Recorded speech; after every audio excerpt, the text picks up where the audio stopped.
আমার জীবনে একটা অ্যাক্সিডেন্ট ঘটছিল যে সময় হানিফ পরিবহন চালাতাম 2018 সালে। 2018 সালে গাড়ামারা থেকে একটা যাত্রী উঠছিল A4-এ। ওই যাত্রীর সিটটা ছিল হচ্ছে একদম পিছনে। তো উনি উঠার পরেই বারবার বলতেছে যে ভাই তাড়াতাড়ি যেতে হবে, তাড়াতাড়ি যেতে হবে, আমার টাইম শর্ট, ঢাকায় আমার ইমার্জেন্সি কাজ আছে। কিন্তু ওনার সিট ছিল পিছনে, উনি বসছিল A4-এ। আল্লাহর মানে হয়তো নিয়তি কপালে ছিল, সিরাজগঞ্জ হোটেলতে খাওয়ার পর আমার গাড়িটা যমুনা সেতুর আগে গাড়ি অ্যাক্সিডেন্ট করে। আর ওই সিটে যে যাত্রী বসার কথা ছিল, ওই যাত্রী যে একদম পিছনে যে বসছিল, দেখে তো ওর সিটে যাত্রী বসা। যমুনা সেতুর আগে যখন গাড়িটা অ্যাক্সিডেন্ট হয়, অ্যাক্সিডেন্ট হওয়ার পরে ওই যাত্রীটা মারা যায়। যিনি তাড়াহুড়ার কথা বলছিল বা ওনার সিট ছিল পিছনে, উনি বইছে সামনে, আর যার সিট সামনে সে সিট বুক দেখে পিছনে যে বইছে। তাহলে মৃত্যু যার যেখানে থাকে সেখানে টাইম নিয়ে যায়। আর ওনার তাড়াহুড়োর কারণেই কইল, ওনার হয়তো হায়াত শেষ ছিল, এই জন্য তো তাড়াহুড়ো করতেছিল।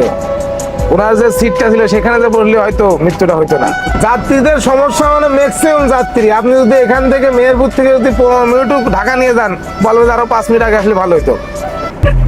এটা হলো তো যাত্রীদের সমস্যা।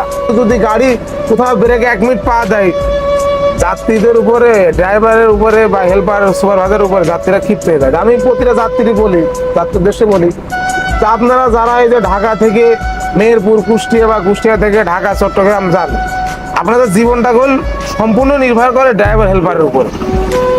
অতএব প্রতিটা যাত্রীর কাছে আমার একটাই রিকোয়েস্ট যে আপনারা রানিং অবস্থায় বা গাড়িতে ভ্রমণকালীন কোনো স্টাফের সাথে খারাপ আচরণ করবেন না।